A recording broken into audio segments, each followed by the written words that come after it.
हृदय से लगाया, हृदयांगन किया, अपने अपने अंदर की बात सामने रखी। तब वसुदेव जी ने कहा भैया तुम जल्दी से जल्दी अपने ब्रज को जाओ। नंद जी ने जाकर के कर दिया सज्जनों, और कर देने के बाद सीधे अपने गोकुल के लिए लौटने लग गए। पर जब लौटने लग गए तो वसुदेव जी कहते हैं हे हनुमान जी महाराज, हे नारायण प्रभु, हे हनुमान जी महाराज, मेरे लाला की रक्षा करियो, मेरे पुत्र की रक्षा करियो, वा के ऊपर कोई संकट ना आने पाए। तब तक सज्जनों यहाँ ब्रज में चूंकि पूतना पहुंच चुकी थी, पूतना पलने के बगल में खड़ी। जैसे पलने के बगल में खड़ी सज्जनों, धीरे से पूतना ने गोविंद की ओर निहारा। निहारते ही मेरे प्रभु ने नेत्र बंद कर लिए। जहां पूतना निहार करके प्रभु को अपने हाथ में लेकर के वक्षस्थल हृदय तक लाई, हृदय में लाई, भगवान ने नेत्र बंद किया। संतों ने कहा जानते हो भगवान ने नेत्र क्यों बंद किया?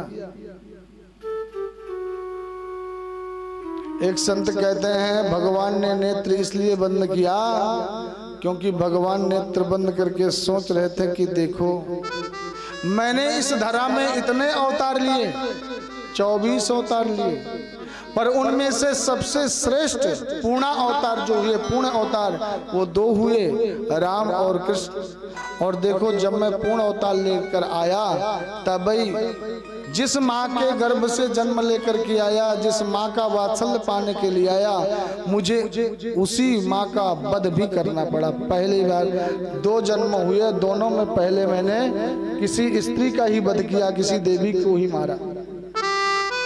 जब रामा अवतार हुआ तो भगवान ने सबसे पहले ताड़का को मारा, और जब दूसरा जन्म कृष्णा अवतार धारण किया तो मौसी पूतना हमारे सामने खड़ी है। एक संत ने कहा नहीं नहीं, भगवान ने नेत्र इसलिए बंद किया, भगवान सोच रहे हैं पूतना भले ही दुष्ट हो, परंतु ये काम तो वो करेगी जो माँ यशोदा करेंगे। ये पूतना काम तो वही करेगी ना जो माता यशोदा करेंगे। माँ यशोदा प्यार करके अपना स्तनपान कराएगी, लाड लड़ा के, और ये पूतना मुझे शत्रु मान करके अपना स्तनपान कराएगी।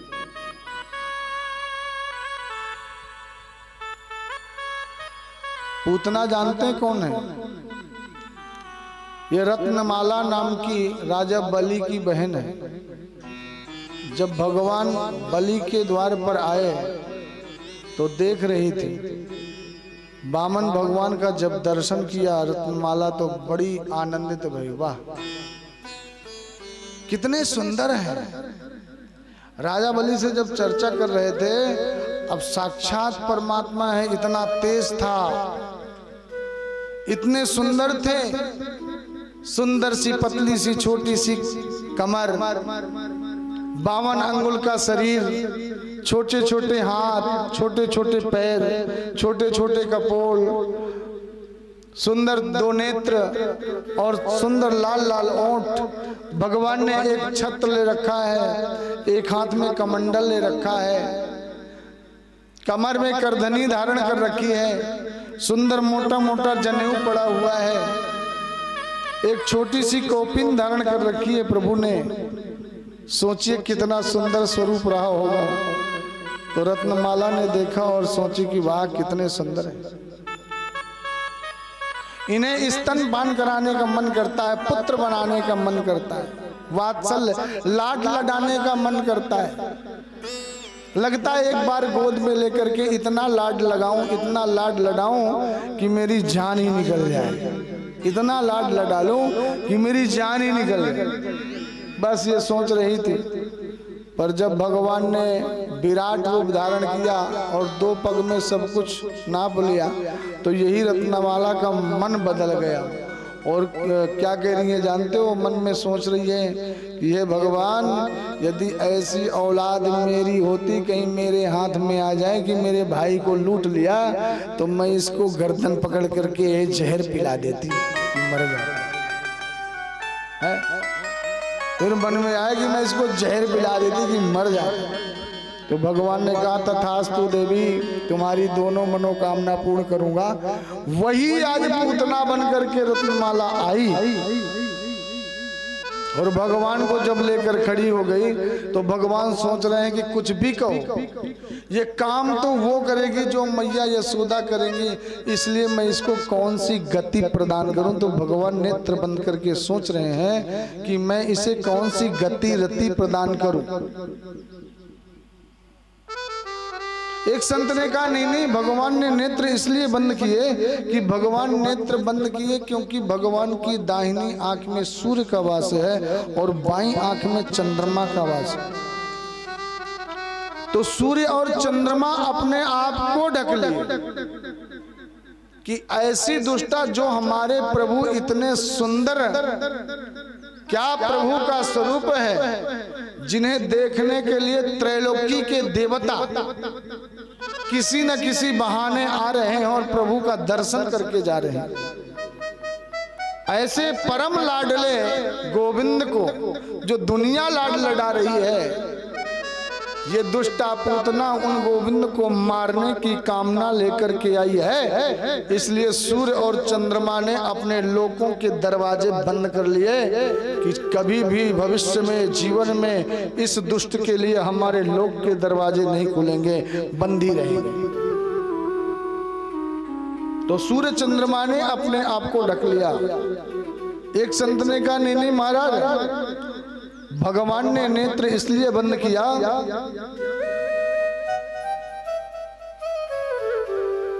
कि पूतना कुछ भी कहो,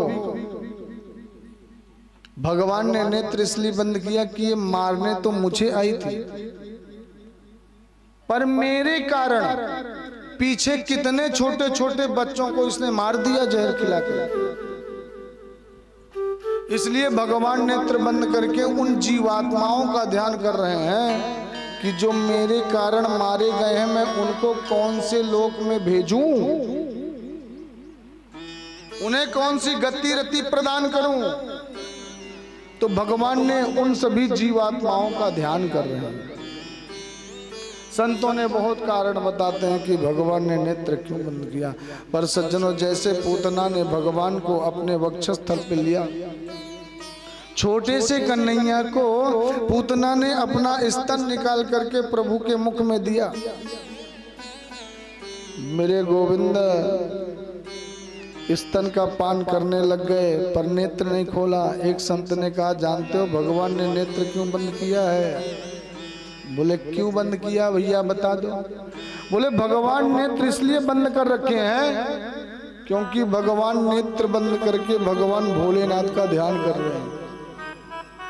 हे कैलाशपति भोले बाबा, जिस समय समुद्र मंथन हुआ था वहां भी जहर हलाहल जर विष निकला था और आपने आकर के वो हलाहल विष का पान कर लिया। पर क्या बताएं, हमें तो विष पीना ही नहीं आता प्रभु। इसलिए बाबा कैलाश को छोड़ो और ब्रज में आओ। मौसी जी जहर पिलाने आई हैं, ये नहीं आता पीना, इसलिए सरकार जहर जहर आप पी लो, दूध दूध हम पी लेते हैं।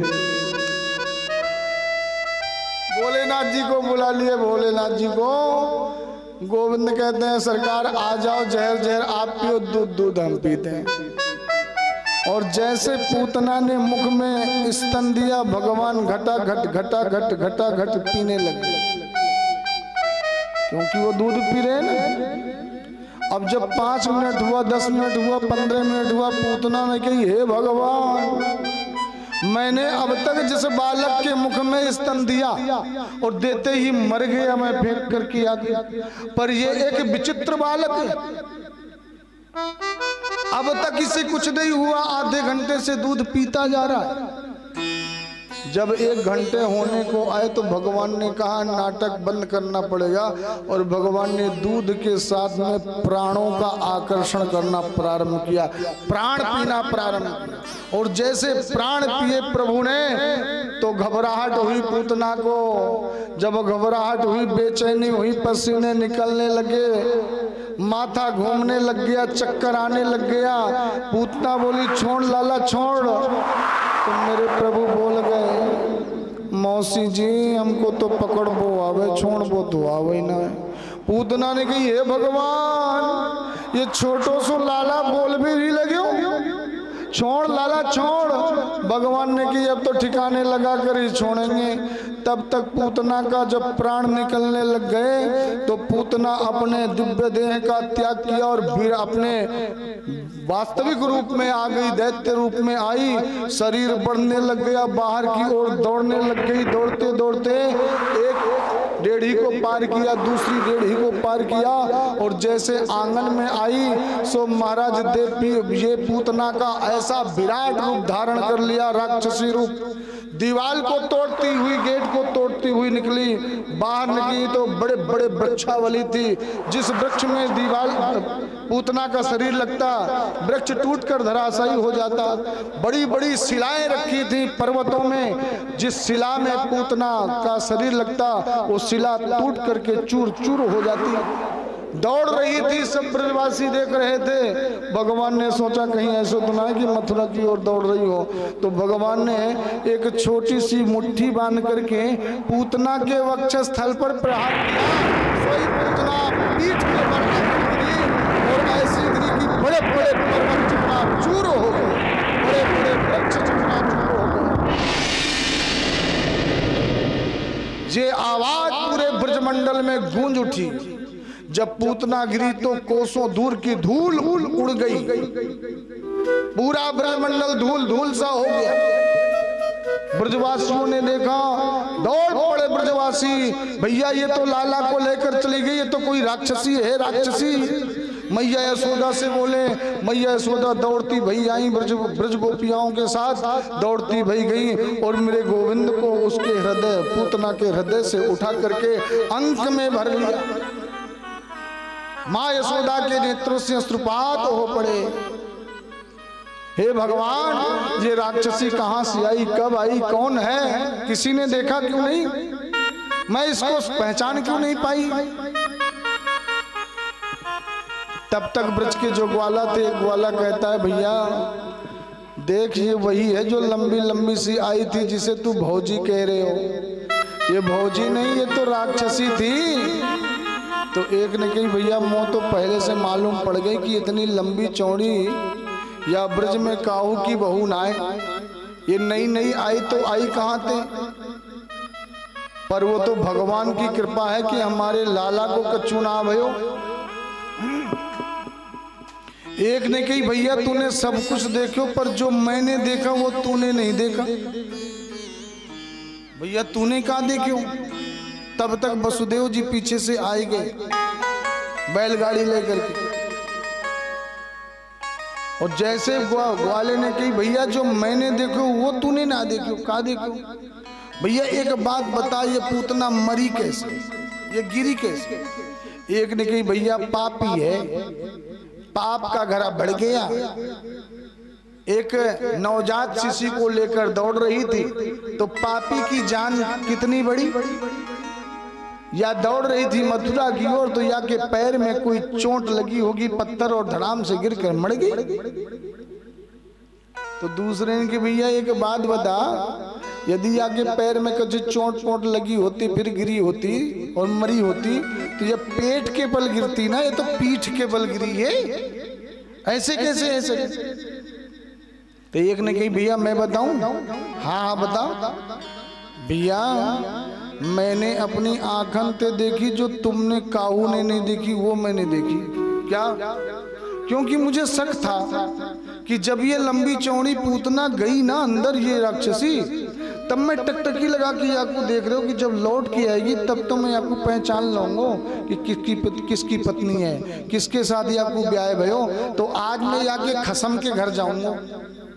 या के खसम के पास जाऊंगा और जा करके बातें कहूंगा, क्यों रे तूने हमको बारात में क्यों ना बुलायो? चल बारात में ना बुलायो कोई बात नहीं, पर पार्टी तो दे दिया होता, निमंत्रण तो दिया होता। तो मैं यहाँ के इंतजार में है, तो जब ये अंदर से बाहर आवेगी तो या को पहचान लूंगा अच्छी तरह से, और रात में फिर या के खसम के यहाँ जाऊंगा, देखूंगा कि ये मेरे को निमंत्रण हमको क्यों नहीं दिया। लोग वाला इसलिए इंतजार कर रहा है। भैया जब ये नहीं आई काफी देर तक तो भी मैं गेट में खड़ा रहा, पर जब ये वहां से लाला को ले करके घबरा कर दौड़ रही आ रही, तब भी मेरी नजर यही में थी। मैं तो इधर छिप गया कि कैसे जा रही है, और जब ये गेट तोड़ करके दौड़ रही जा रही, सो मेरी नजर या के ऊपर ही थी। और जैसे मथुरा की ओर दौड़ने लग गयो तो मैंने देखो कि लाला ने इसका दूध पीते पीते और मेरे लाला ने ये एक छोटो सो हाथ ऐसे उठायो और एक मुक्का बांध्यो, या के धै दियो दारी के छाती में, सोइए चट पीठ के बल गिर गई, धड़ाम से प्राण निकल गए। तो ये बात पीछे सुन लिया नंद बाबा ने। नंद बाबा ने चौरे लाला, चौरे वाला भांग खा रखी है क्या?